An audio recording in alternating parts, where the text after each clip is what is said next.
Good morning, challengers. Nancy Pittman needs no introduction, that's for sure. Everybody here knows Nancy well, and she has visited with us many, many times. And we're getting down to the nitty-gritty of her last two presentations, and she officially is unemployed after September 30th. It's also called retirement. Yeah, too bad. No. Right. Right. To move to Louisville and pack Yes. up all the canned goods, right? Yeah. So she will be leaving sometime, hopefully in October. Her plans are she has her house on the market. Of course, wants to finish up all the business here before she moves. In Louisville are two grandchildren that she's really excited to be able to take to the park and go get an ice cream and all those good fun things that she's been working and had a wonderful career. So we are really thankful, Nancy, for all the times you've come to the Challengers. Can we give her, please, a... Oh, thank you. Thank you. Thank you. Nancy Pittman. All right, I'm all mic'd up. You're all mic'd up? Uh-huh. Okay. These are outlines for the book of Revelation, so while we kind of get ourselves together, I'll pass these around. And I'm wondering if we're on... Go to the USB. Close that one. Okay. Okay, yeah. Okay. Close that. Now, right there. I can't use those mice either. one? Yes. There it is. Yay. Yay. I know I panicked too because I could see the first two. I mean, and go up to start. Yeah. Thank you. Here's my clicker. Okay. Okay. Good morning. It's wonderful. How was Alaska? Wonderful. Oh, good. My executive assistant's parents have come back to the world. And, and she's quite happy that you are back. Yes, yes. Oh, we're at the book of Revelation. Okay, let's do some work. What I handed out was an outline that I actually have given you, so it's the same outline, so you don't have to memorize a new sheet of paper, but it will help us navigate, and I'm going to spend just a little more time on it. Let's see. Okay. You know what, the Bluetooth isn't connected. That's okay, we'll just do it this way, it's fine. Yeah, we'll just do it this way. It's much easier for me, Betsy. So, I skimmed over this, but I want to spend some time really helping you understand it since we can't spend a detailed chapter by chapter, verse by verse, which you should be really grateful for, actually, that we can't do that. I once did try to do that as a Bible study with some young adults. Oh, by week 17 or 18, we had really, two people were showing up. I kind of learned. Okay, so the prologue is the first 8 verses, and I told you about it starting as a letter and introducing the themes of the Revelation. The Epiphany starts when John hears a voice and turns around and looks at that angelic figure, which turns out to be a very divine Jesus with wings in some ways. I mean, this is a very angelic figure. It's the first appearance of Jesus. And that's why I put that as the first, after the prologue, then that's the section. And that Jesus figure, and remember I've said, John always speaks in imagery and broad, beautiful borrowings from the Hebrew Bible, lots of borrowings and then putting them together like a collage that makes something new. So he's doing that, and so there's that collage of Jesus as this angelic figure, the revealer. Jesus is revealing to John. And that Jesus says, write this down. And John proceeds to write the 7 letters to the 7 churches. Now, I have deliberately made the choice not to spend time on those, partly because that's usually as far as we go when we do read the book of Revelation. And so I thought, well, let's just get to the real thing. And if you ever want to do the 7 letters, they're interesting, but there's less meat there than we put into it as interpreters. That really is. Okay, I'm not going to go there with interpretation. Okay. At chapter 4, verse 1, which is where I started us the last time I was here, which was about 3 months ago, we started, and John said he looked, and a door opened in heaven. And a voice said, come up here. And he goes up into the heavens, and that's the point where those of our sibling Christians who think that there's going to be a rapture, that's the point where they insert it. Although the word rapture doesn't appear there, and the voice does not say, John and everybody in the 21st century who wants to come on up, come on up. It's just John. So John goes up, and he's in a heavenly throne scene. And it's a beautiful scene of praise and worship, and all the creatures of the heavenly bodies are worshiping, and they're all a little weird, but John too is joining in the praise. But then somebody notices that there's a scroll in the hand of God. And John begins to just weep hysterically, because no one is available to open the scroll. Now, the scroll is kind of a history of the future. It's a kind of both and. That's why I'm saying it, history of the future. And it's unlocking the mysteries that will lead us out of this current very bad situation that we are in. So we need someone to open it so we can move into the future. But John is despairing because there's no one that's worthy to open the scroll. So he's crying his head off, and an elder says to him, oh, stop it. Stop. Look. Behold, the Lion of Judah is here and can open the scroll. So John, as he often does, turns around, and he does not see a lion. He sees a lamb. Now, that's an ironic statement, and it's very theological. It's profoundly theological. And it remains at the heart of most of our ways of approaching Jesus.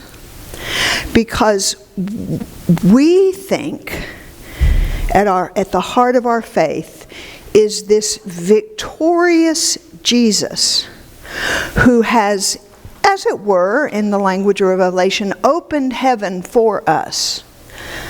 But how did he do it? He dies. He dies. Now, hear the irony in that. We're so used to making such claims and then going right on with our own life that we don't hear that in a context, especially a Roman context, in which power and authority had everything to do with military might and with the ability to conquer anyone who gets in the way of the empire. And the whole first century on the western side of the planet, the first century is dominated by this imperial power that does indeed have the military might to conquer lands and peoples and tongues. But at the root of what John is saying, because he is absolutely anti-imperialist, at the root of that is for John is we can talk about victory, we can talk about power and authority, wisdom, etc. All the things that are ascribed to the emperors. He ascribes to Jesus, but it's because he was slain. He was slaughtered. So the great Lion of Judah turns out to be a very strange-looking lamb who has 7 eyes and 7 horns, and that's just weird and strange and symbolic. 7 is always wholeness. This is the whole, the totality. So if the lamb has 7 eyes, the lamb can see all things, everywhere and always. The horns are a little more confusing, but probably have more to do with power and authority. So now we've put that into the horns instead of a lion. A little strange, but it's okay. And the lamb can come forward, and because he was slain, he is worthy to open the scroll. What happens then is the unrolling of the scroll, right? So the next chapter we see the 7 seals, which turn out to be the 4 horse people of the apocalypse. Oh, boy, you can really tell they're really men. 4 horsemen of the apocalypse. And again, I'm not spending time on that. There's a lot of literature on that and a lot of conversation about it. But the horsemen come out one at a time as each seal is broken. And what they bring is a series of disasters and plagues to the earth. Because for John, it all starts in disaster and plague. It all starts that way. But it's also a repeating of a cycle in which we know and have lived through disasters and plagues and war, a terrible war. So everything that's coming out of the scroll now is really, really an unrolling of this terrible future. But it's also a telling of the now. This is happening now. And it's a retelling of the past. We've been through this, folks. We have seen war, and we have seen bloodshed, and always behind war, and if we don't know that, we should remember it today, what's happening in Palestine, and in the West Bank, and in the Gaza. Thank you so much. What's that called? I can't remember. In Gaza, you know, we had war, we had blood, and then what shows up? Polio. Disease follows. And because of all of the sanitary services and all that. That's exactly what's happening in the seal. And then what follows that? Death. So the 4 horse people are the spirit of conquering war, disease, and then finally just death. So now you know, you can just tell everybody you already know that. You don't want to talk about it anymore. And then there's repetition. There's the 7 seals, and then there's the 7 bowls and the 7 trumpets. But it's repetition of these kind of really horrific plagues. And for John, it all comes from heaven. Now, we have a theological problem right there, those of us who live in the 21st century. It's very difficult for me to make the claim that God sends disaster on the earth. And I'm not going to solve it today. We can talk a little bit about it next week. But it's very difficult for us. Okay. At the heart of what I call the complication, those are Aristotelian, those are terms from Aristotle's study of the way literature is crafted. And he always tells us, Aristotle says, there's here's the introduction, then you introduce the main characters, and then things get really messy. And then they get so messy that it all comes to a head at the climax. And then something magical happens at the climax, and what follows is the denouement. Now that really will impress your neighbors. The denouement is the unrolling of what happens after the climax. Okay, so I'm in the complication, and we're going to come back to that because that's where we'll focus after I finish this. But then at the third appearance of Jesus, the third major appearance, John looks And this time, it's not a door that opens from heaven, but the whole heaven opens. And that's when Jesus reappears. So he's appeared as angel, he's appeared as this really strange lamb, and now he does appear as an avenging, slaying warrior. And again, I'm going to put that on the side because that's for next week. And he comes back that way. And then at the end, there's the epilogue, and then he tells all the consequences of what happens when Jesus finally does come forward, and that's where we get pictures of the dragon being sealed into earth, and we're coming back to the dragon in a minute. And that's where we get the 1,000 years and the city of gold and all of those things that we also associate with Revelation. And I bet you can't wait till we get over all this awful stuff and go there next week. Okay. And then at the end, there's a few verses of kind of, well, that's it, folks. See you around. Have a nice life, kind of. and ends with the Come Lord Jesus, the very famous Come Lord Jesus. That's how the story is told. But within, there are stories within stories. So I'm going to stop just a minute and see where we are, if that's clear as mud, or questions. That was excellent. That was excellent. Oh, thank you, Kim. Would you please follow me around? You're so good for me. Would you please start? Thank you, really. Any other questions about the plot? Yeah. Did the lamb have... Excuse me. Did the lamb have 7 of anything else, like heart? Any other organs? No. 7 horns, 7 eyes. Okay. As Durer, the artist we've been looking at, he had 4 legs. But John doesn't allude to that 7 horns, 7 eyes. Yeah. Is this all literal, or is this a story? No, it is not literal. Because no matter how much Hal Lindsey insists that we're going to see horsemen galloping across the skies, we haven't. It hasn't happened in 21 centuries. People have tried to say, well, here it comes. But we all have to do a kind of symbolic thing. And now Tim LaHaye actually has reimagined that and says, well, that's going to be like signs and portents in the heavens. It's really important for us who are very much so steeped in our Enlightenment culture to separate 2 truths. And here's how to do that. There are things called facts. They are true. We can verify facts. And there are things that are just as true, but not factual. And often do require an element of faith, or a particular perspective on how we're going to look at the world, or a way of noticing that true things are happening, even if they're not facts. Are you with me still? Okay.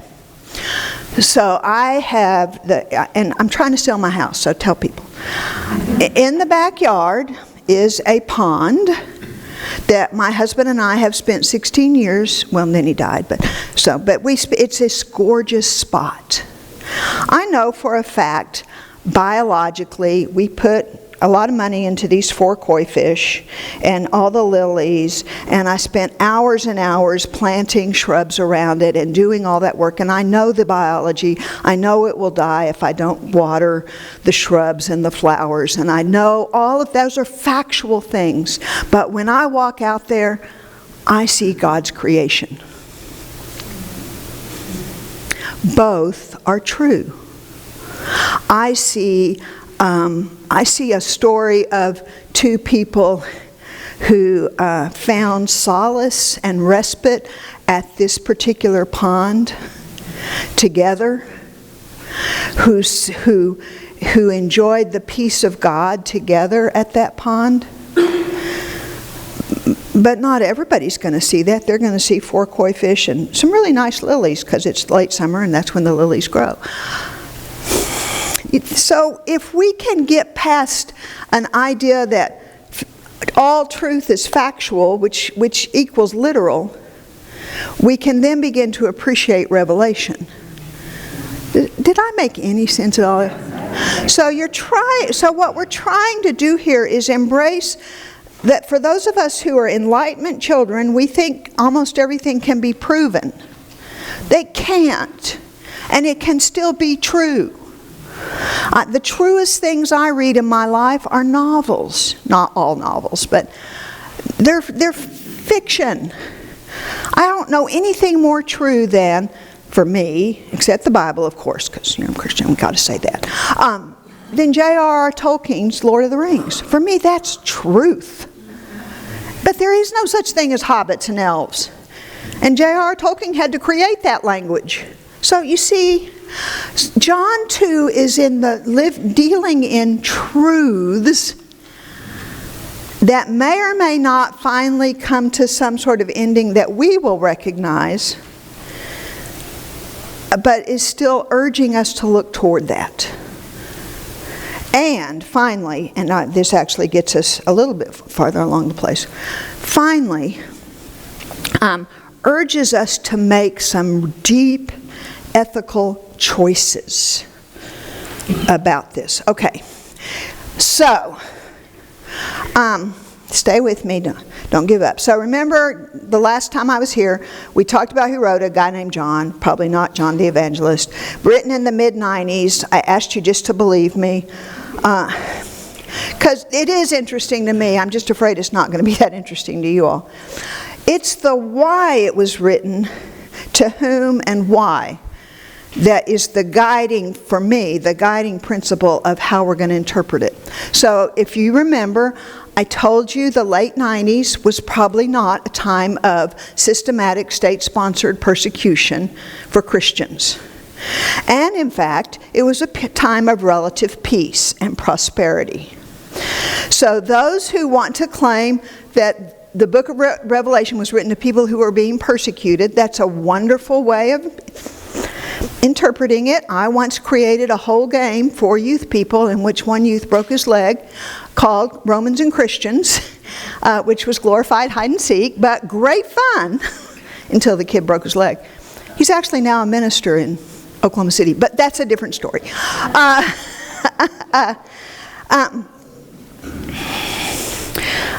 But the problem is there's not really any evidence of this kind of state-sponsored persecution in the late 90s. And you'll remember I talked a little bit about Nero in the 60s. Now that was state-sponsored persecution and certainly scarred the people, as we will be forever scarred by 9/11. We will always be scarred by that. So that experience of Nero is scarring, and you don't just get over it. So I say, no, it's not written for that. Well, there is a very nice theory that, okay, there's no state-sponsored persecution, but they're always afraid. Christians are always afraid of this. And so in order to deal with their fears, they get the book of Revelation, and it heightens their fears to such a degree that they can finally just let go and release and have catharsis and be purified and move forward. This is what horror movies do in our culture. The people that watch horror movies, part of that is a way of heightening their fears. There's nothing wrong with them. I'm not saying that, but there's heightening their fears, and then there's a release, especially if everything turns out well. I'm addicted to all the law and order stuff. Why do I like the law and order stuff? Because it heightens my fears, and then the bad guys almost always get it.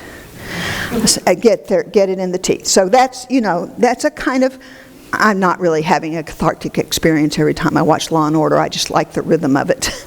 Okay.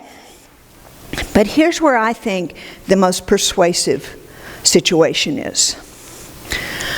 Christians are now scattered throughout the Roman Empire in the late 90s. They are speaking all kinds of languages. They are having all kinds of opinions about how one is to follow Jesus. Remember, I remind us that our New Testament is a whole collection of people trying to figure out the Hebrew Bible in light of Jesus, and they don't have the same answers. They don't agree. So in the late first century, there are numbers of people who follow Jesus who are beginning to quote Paul 4 decades earlier, to participate economically in empire. Now, how do you participate economically in empire? In the Roman Empire, everything is based on patronage and who you know. Do you know what I'm talking about? Can I say? Okay, good. Okay, good. Because you know what? Some of that hadn't changed.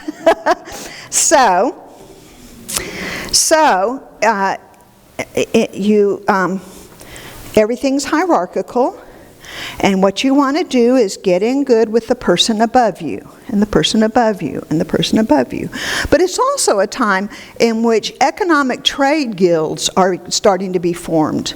Not dissimilar from unions, but not necessarily politically organizing, but economically organizing, so that in order to practice your trade of carpenter in Rome, you had to join the guild.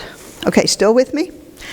And the guild was another way of climbing up this ladder. So if you could get into the guild, then you might actually make some more money and then go on up the ladder. However, all the guilds had a deity or a god. And that's how they came together. Somewhat like Masons, somewhat like sororities and fraternities, where one does some sort of act of devotion to this deity. A lot of times it has to do with offering food. Okay, so 4 decades earlier, Paul writes, well, we all know that those deities, idols, are nothing. So therefore the food is okay. So you can eat that food. It's okay. Even if it's been sacrificed to this particular, it's still clean because it's nothing. The deity is nothing. That is not what John thinks at all.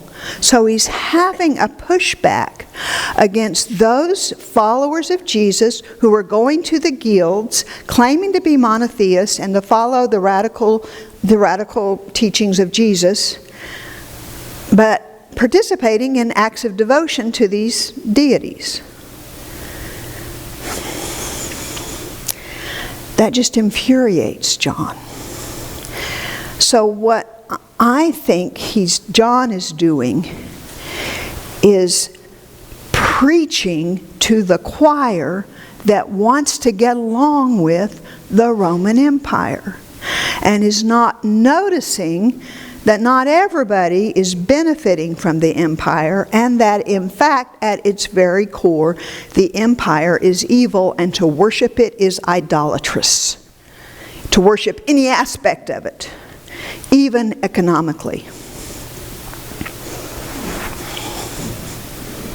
Now if that's not stepping on your toes, it's stepping on mine. Because John himself is very concerned about wealth and poverty. And for him, those Christians who are benefiting and acquiring wealth are benefiting and living in the empire in a way that is idolatrous. So now we're talking about an interfaith conversation in which for John the true targets of this are the people that are participating in the empire and refuse to come out from it. Now that really will preach, but it'll also scare us all to death, because we all make our peace with the empires in which we live. Let me say just another word about how that works out. When Don and I lived in Taiwan, Don was, as you remember, a scholar of religions, especially Chinese religions. So we spent a lot of time at Buddhist temples and at places that practice Taiwanese folk religion. And Taiwanese folk religion is very similar to the Roman Empire, this wealth of plethora of deities and gods and ancestors, and one, just observes that. So we would often, and we began to make friends with persons who were not Christians. Not close friends because we didn't have time, but we knew lots of non-Christians and we really enjoyed being with them. And one day, not too long after we'd been there, in late summer, early fall, is a month called the Hungry Ghost Month. And the hungry ghosts have come out of, for often the word is translated hell, but come out of the dead places, and they're wandering around, and they're going to bring you bad luck, and they're going to cause all kinds of mischief unless you prepare food for them. And if you have food prepared for them, they will partake of the essence of the food and leave you alone. So that sometimes in those days, you could be walking past a McDonald's during that month, it's a lunar month, and there would be Big Macs with incense stuck in them being offered to the hungry ghosts.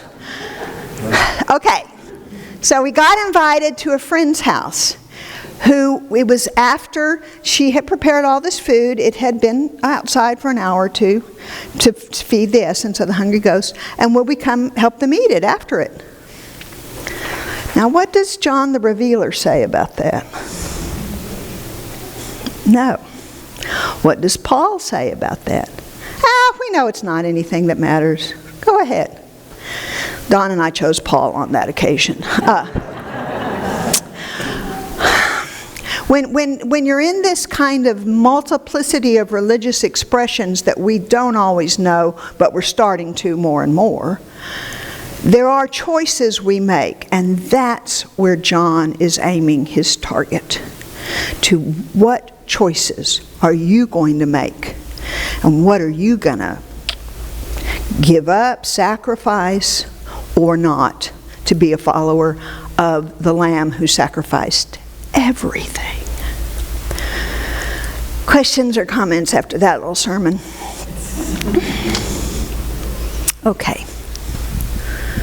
So here's where I want to do. At the heart of the book, in chapter 12, is the retelling of a story that was very well known in the ancient world.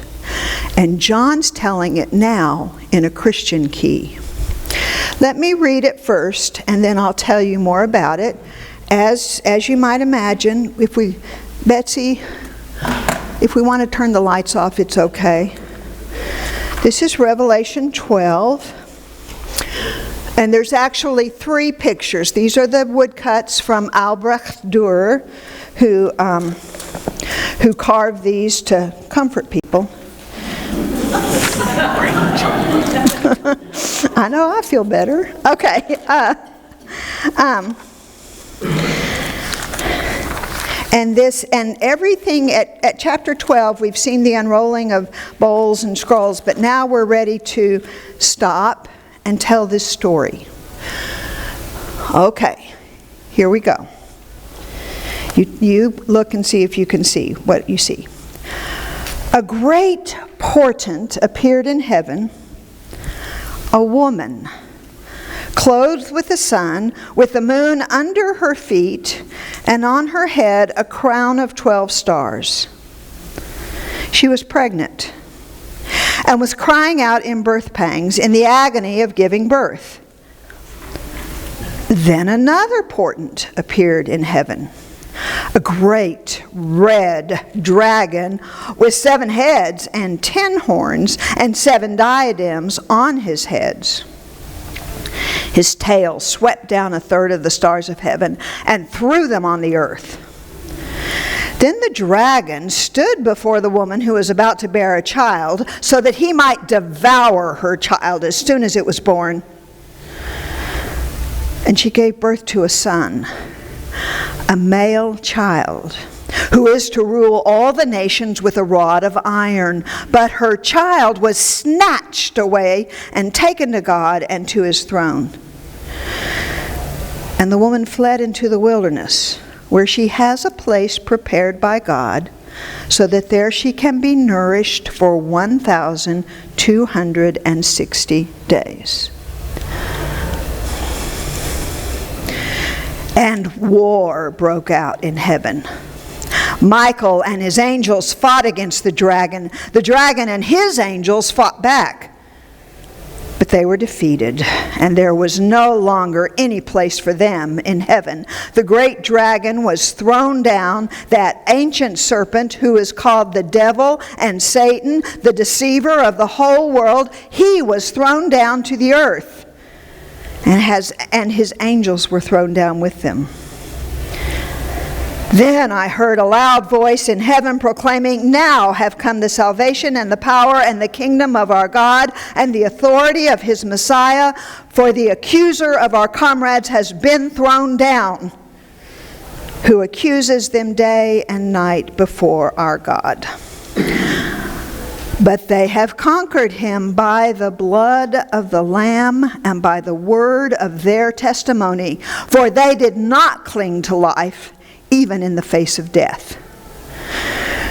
Rejoice then, you heavens, and those who dwell in them. But woe to the earth and the sea, for the devil has come down to you with great wrath, because he knows that his time is short." So when the dragon saw that he had been thrown down to the earth, he pursued the woman who had given birth to the male child. But the woman was given the 2 wings of the great eagle, so that she could fly from the serpent into the wilderness to her place, where she's nourished for a time, and times, and half a time. Then from his mouth the serpent poured water like a river after the woman, to sweep her away with the flood. But the earth came to the help, and swallowed the river that the dragon had poured from his mouth. And then the dragon was angry with the woman, and went off to make war with the rest of her children, those who keep the commandments of God and hold the testimony of Jesus. Okay. If we go back, what do you see?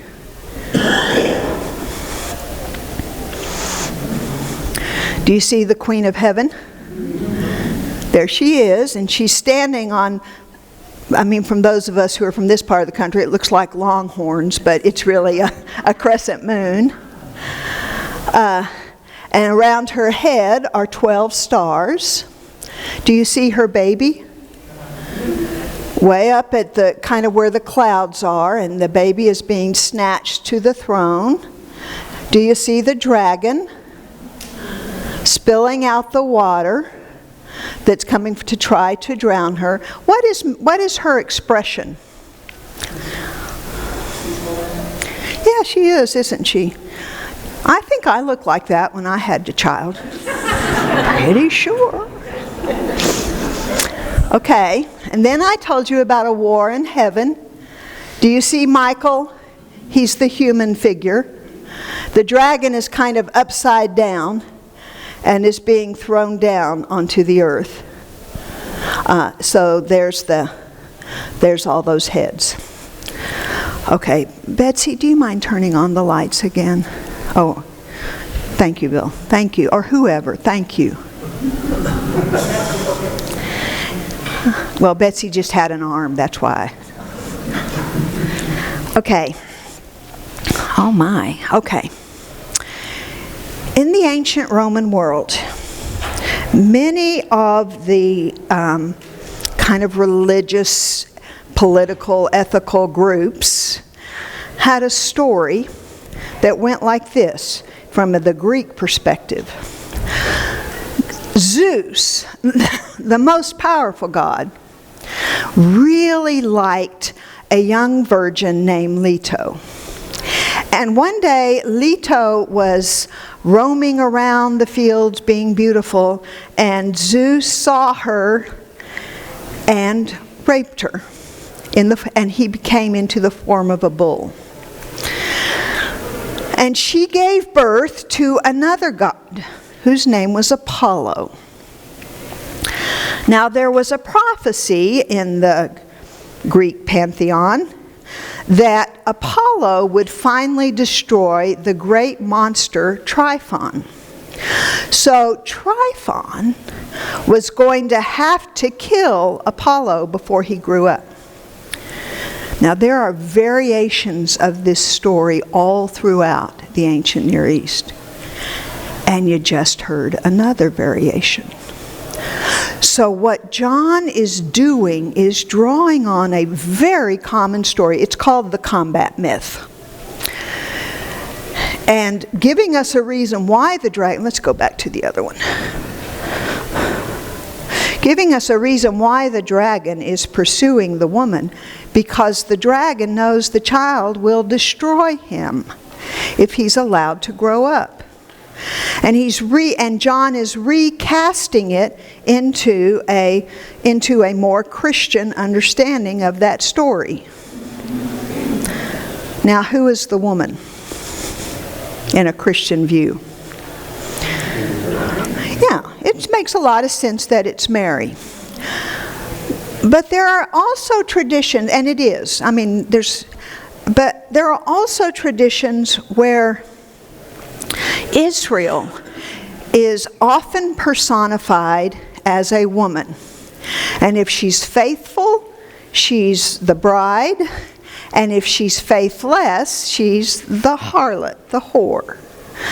And so here we have a very pure, very spiritualized woman who does look like Mary, but in the text we also hear about all her children. And that's not a literal, we don't know how many kids Mary had, but it's not just a literal expression of her children. It's the children of Israel, personified as this persevering and persecuted woman, and whose children are persevering and being persecuted as well. And so she becomes a symbol of the faithful community who are willing to hold on for this time and not participate in the dragon's evil. So what John has created now is not just this is Mary, this is God, this is Jesus. That's allegory. What he's created is symbolism that asks us to think, are we, as a community, the suffering woman, the abused woman, the persecuted woman? And as we know, throughout the biblical text, there's a kind of blessing on on women who are willing to take abuse. That's, of course, again, another major theological issue here. But leaving it right now as a symbol of those who remain faithful and they're persecuted helps open up. Because what we'll explore even more next week is that not only are there three prominent images of Christ, there are three prominent images of Christ's partner, the community. And here's the first one. She's the persecuted community. What else did you notice in what I read that you want to unpack?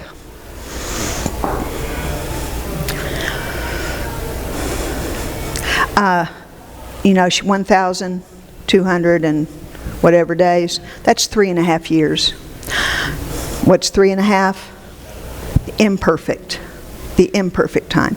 Time, times, and half a time. 1 + 2 is 3.5 years.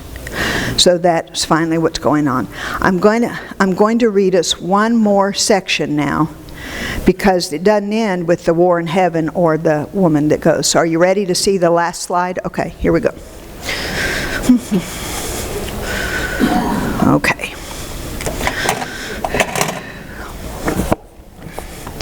Then the dragon took his stand on the sand of the seashore. And I saw a beast rising out of the sea, having 10 horns and 7 heads. And on its horns were 10 diadems, and on its heads were blasphemous names. And the beast that I saw was like a leopard, its feet were like a bear's, and its mouth was like a lion's mouth. And the dragon gave it his power and his throne and great authority.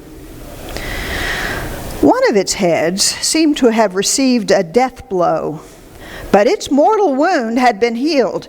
In amazement, the whole earth followed the beast. They worshiped the dragon, for he had given his authority to the beast, and they worshiped the beast, saying, "Who is like the beast, and who can fight against it?" The beast was given a mouth, uttering haughty and blasphemous words, and it was allowed to exercise authority for 42 months. It opened its mouth to utter blasphemies against God, blaspheming his name and his dwelling, that is, those who dwell in heaven. Also, it was allowed to make war on the saints and to conquer them.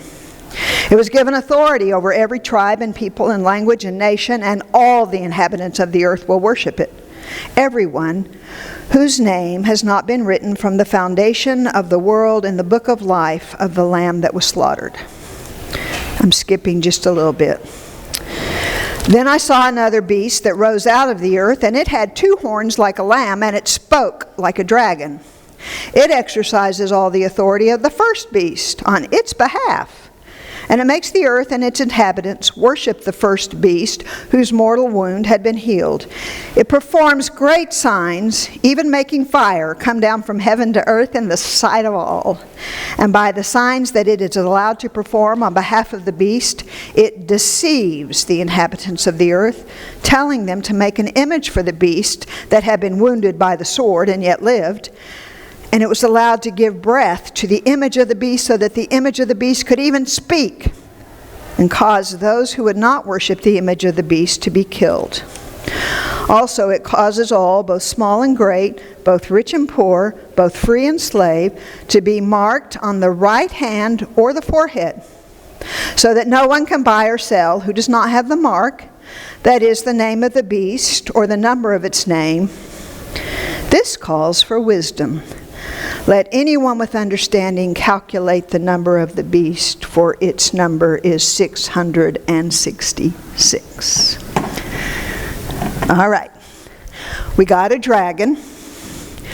We've got a beast that rises from the sea. Pretty clear reference to Rome. Rome is a seafaring nation. It conquers across the sea, so that makes sense. It has a head that was slain but has now been healed. There was a rumor that after Nero had set fire to the city of Rome and persecuted all those Christians, he then ran off to Asia Minor, Turkey, and that he apparently stabbed himself. This is true. He stabbed himself in the neck and killed himself. However, there were many people who was afraid that it didn't work, that he actually lived, and that he was coming back, and he was going to get them. So there was some in the late 60s and early 70s, some real anxiety about was this true or not true. It's kind of like, is Elvis dead or not dead? So there was that kind of conversation going on. So John is picking that up. He is skillful. Remember, I told you this is a very educated person. He is very skillful in taking the materials of his culture and making them say something new about what it means to be faithful. So he is talking about the Roman Empire. The beast from the land is probably all the apparatus that follows, the bureaucracy that follows an empire and makes everybody do what the empire says. And then the mark on the beast is a reference to the kinds of tokens one might get to participate in the economic system if one went to the guilds or whatever. And that 666 is probably, I'm just going to believe this because I really need to look at my source again, is probably a reference to Nero. It's probably because of all the different references to Nero, they're getting marked with the mark of Nero. And 666 comes from various systems of Jewish numerology in which one assigned letters numerical values and then added them up. So why I'm hesitant to say that must be the case is because I don't know if that numerical values were created by a 20th century person who thought, well, this will be a cool way to do it, or if there's actually evidence in the earliest writings that was going on.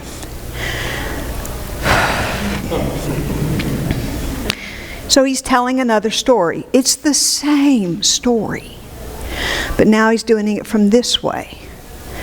And now he's doing it from this way.